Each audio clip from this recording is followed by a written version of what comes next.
Dans cet ultime numéro de 6 minutes sport avec Betclic du mois de mai, nous parlerons de la FECAFOOT et du ministère des Sports, un sacré feuilleton. Nous aborderons également la finale de la Ligue des Champions à venir demain. Faites tourner le chrono les amis, bienvenue. On démarre maintenant. Dans l'actu ce vendredi, au Cameroun, FECAFOOT, ministère des Sports, feuilleton à rebondissement. La gestion du football au Cameroun reste à tout point de vue assez particulière. Les récents événements qui mettaient en scène Samuel Eto'o, le président de la FECAFOOT, Marc Brice, le sélectionneur, et Cyril Tolo, représentant du ministère des Sports au Cameroun, a fini de nous ôter d'un doute, s'il en fallait.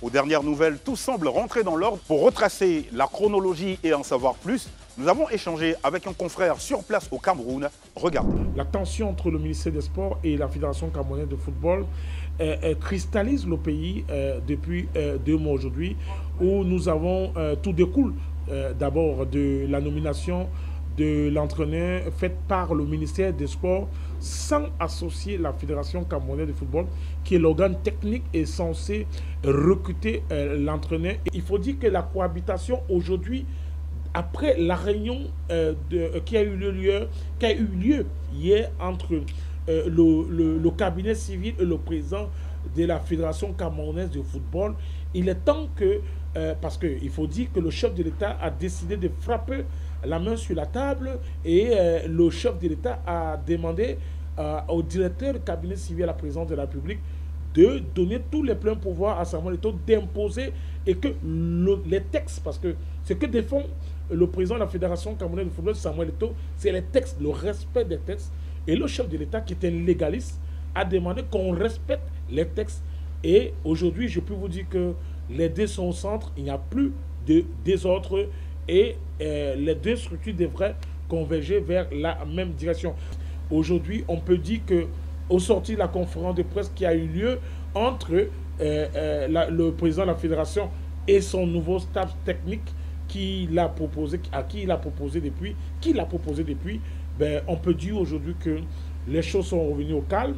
La Fédération camerounaise de football est aujourd'hui celui qui doit diriger et donner les orientations à l'entraîneur.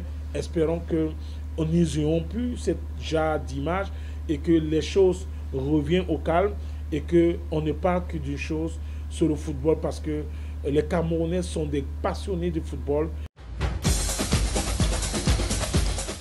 Dans l'actu toujours, un maillot collector pour les supporters. Lors de son point de presse lundi dernier et en marge des dispositions pratiques à observer pour la rencontre du 7 juin prochain entre la Côte d'Ivoire et le Gabon à Korogo, la Fédération ivoirienne de football a dévoilé un maillot supporter collector, gentiment nommé Humilité désactivée. Ce maillot, mis en vente depuis 2 jours au prix unique de 25 000 francs, a la particularité de n'avoir pas été floqué par l'habituel équipementier des éléphants, mais plutôt exclusivement par la FIF avec dérogation de celui-ci.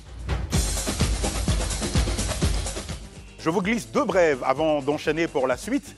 Le Bayern Munich a officialisé Vincent Kompany, ce jusqu'en 2027, je vous l'annonçais déjà lundi dernier. Et puis le Barça, lui, a installé l'entraîneur allemand Hansi Flick sur son banc de touche en remplacement de Xabi Hernandez. À l'affiche maintenant, Ligue des Champions, le trophée pour les marsupiaux ou les merengues. En tout cas, c'est la question qu'on se pose après la finale Ligue Europa et Ligue Europa Conférence. Place à celle de la plus prestigieuse des compétitions de clubs, la finale de la Ligue des Champions UEFA. Cette finale opposera les marsupiaux du Borussia Dortmund, où évolue Sébastien Haller, aux merengues du Real Madrid, demain samedi dès 19 h. Même si la coupe aux grandes oreilles semble être promise aux hommes d'Ancelotti, ceux d'Edin Terzic voudront écrire l'histoire pour la 2e fois après 97. Eh bien les amis, pour les cotes, nous y avons jeté un coup d'œil. Pour une victoire du Borussia Dortmund, ce sera 5,00. Pour une victoire du Real Madrid, ce sera 1,63. Et puis pour un match nul, ce sera 4,23.